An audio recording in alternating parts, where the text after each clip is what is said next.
Hey friends, Father Allen here. Good to see you. Welcome to 50 Days to Glory, our journey from Easter Sunday to Pentecost Sunday. This is the second part in a series of reflections I want to give on the parallels between the physical life and the spiritual life. I'm coming to you from our home gym that we have here at our house in Ottawa. You see various various instruments of physical torture that we use on ourselves. Bowflex, free weights, trampoline, little ball thing to roll on, all the kind of stuff, mats for stretching, all the stuff. And the first parallel I want to talk to you about is the importance of understanding that in our life we need good equipment.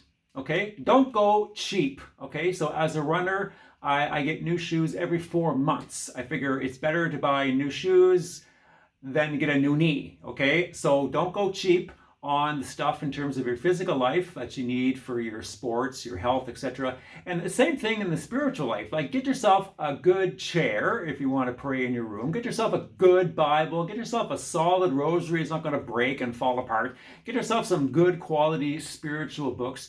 Don't go cheap on the spiritual life, because you indeed are worth it. The second thing about the physical life and the spiritual life is that you just got to start.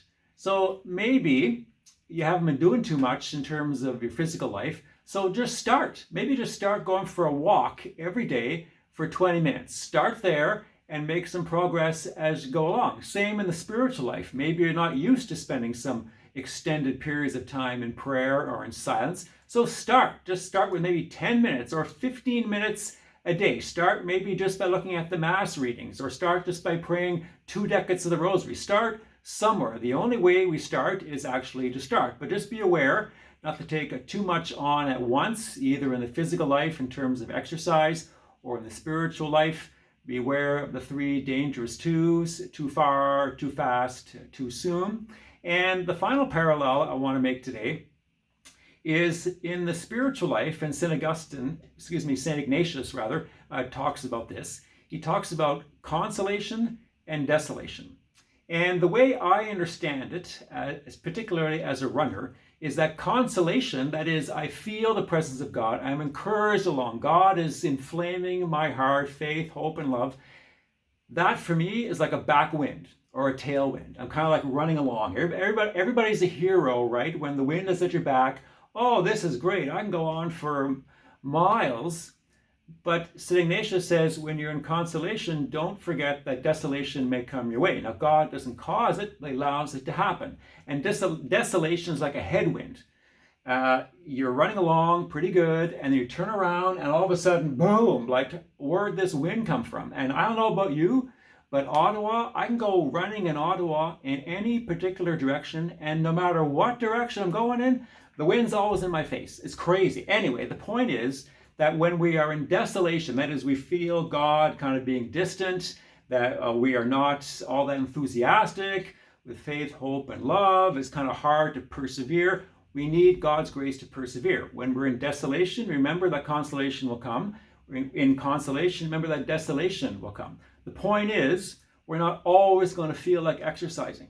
We're not always going to feel like praying. But when we start exercising, praying for that grace to persevere through that initial kind of hesitation, after a while, 20 minutes, a half an hour, whether it's working out in the gym or going for a run or a walk, it's like the endorphins kick in. It's like, whoa, now I know why I'm doing this. This is great. And I feel good. I feel better after it because I persevered through that initial kind of opposition, that stumbling along, right? Same in the spiritual life. I don't always get up every day and say, whoa, yeah, good, I get to pray today. No, sometimes my butt's in the chair, my mind can be somewhere else, but I persevere in that. I stay focused on that, and then I come to understand, yes, this is what I need. I want to glorify God. I need to have this experience of His love and His mercy. So there you go, a couple of free little tips. I don't know, maybe this is like the Alan McDonald kind of workout show.